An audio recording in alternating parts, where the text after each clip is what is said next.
Hi friends, this is Venkatalanki, your friend. ఈరోజు మీకు ఒక విచిత్రమైన రహస్యం గురించి చెప్తాను. ప్రపంచంలోనే విచిత్రమైన రహస్యం గురించి. మనుషులు ఆలోచించడం మానివేశారు. మనుషులు ఆలోచించడం మానివేశారు. దాని గురించి మీతో నేను చాలాసార్లు చెప్పాలనుకుంటున్నాను, మాట్లాడాలనుకుంటున్నాను. మనం ఒక రకంగా స్వర్ణయుగంలో నివసిస్తున్నాం. అంటే మనకి అన్నీ సమకూరే. మీరు అబ్జర్వ్ చేయండి. గత 2000 సంవత్సరాలతో కంపేర్ చేసుకుంటే, గత 20, 30 సంవత్సరాల్లో మనకి జరిగిన డెవలప్‌మెంట్ అనేది చాలా గ్రోత్ ఉంది. మనం కంప్యూటర్ ఏజ్ కూడా దాటేసి నాలెడ్జ్ ఏజ్‌లోకి వచ్చేసాం. దీన్ని జెనిత్ ఏజ్ అంటారు. అంటే నాలెడ్జ్ ఏజ్ అంటాం. సో, ఇలాంటి ఏజ్‌లోకి వచ్చేసిన తర్వాత కూడా మనం అసలైన విషయాన్ని పట్టించుకోవడం మానేసాం. మనం ఒక రకంగా స్వర్ణయుగంలో నివసిస్తున్నాం.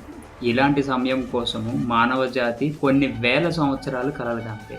అన్నీ సమకూరాయి కాబట్టి, ఇన్‌ఫ్రాస్ట్రక్చర్ అంతా డెవలప్ అయింది కాబట్టి, మనం యాక్చువల్‌గా పట్టించుకోవడం మానేసాం. మనం అదృష్టవశాత్తు అత్యంత ధనవంతకమైన దేశమైన భారతదేశంలో నివసిస్తున్నాం.